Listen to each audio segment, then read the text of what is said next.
মজার স্মৃতি লাইক কিরকম যে পড়ালেখা আমি যদি বলি যে আমি কিরকম স্টুডেন্ট নিয়ে যদি বলতে যাই, আমি এভারেজ একটা স্টুডেন্ট, লাইক খুব পড়ুয়া না যে সারাদিন 24 ঘন্টা দিন রাত পড়া এরকম স্টুডেন্ট না, বাট যতটুকু পড়তাম ভালো মতো ট্রাই করতাম।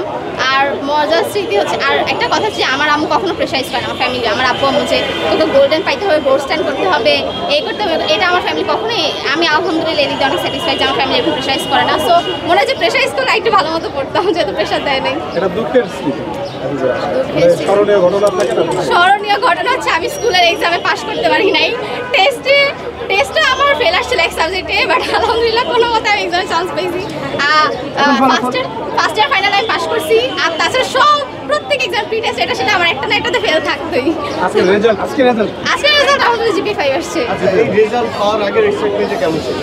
খুবই নার্ভাস ছিলাম, আমি কালকে রাতে ঘুমাই নাই, একটুও ঘুমাই নাই, তাহাজ্জুদে নামাজ পড়ছি বলে, মানে আমি প্রায় মাঝে মাঝে তাহাজ্জুদে নামাজ পড়ি, তো বলতাম যে আল্লাহ প্লিজ প্লিজ। আর কালকে রাতে তো আমি পুরো কান্না করতেছি যে আল্লাহ আমি জাস্ট মানে আমি যে পরিশ্রমটা করছি ওইটার মানে ফলাফলটা তুমি দিও। আচ্ছা, একটা প্রশ্ন সেটা হচ্ছে যে ব্যক্তি জীবনে আসলে এই ফলাফল কতটা বই আনবে?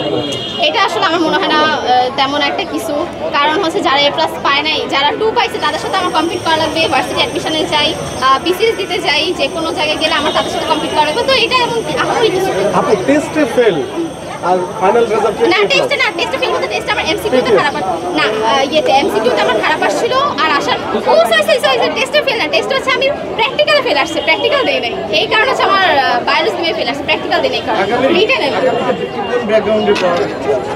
আমি আজ প্রিপারেশন নিতেছি, তো বাইরে যাওয়ার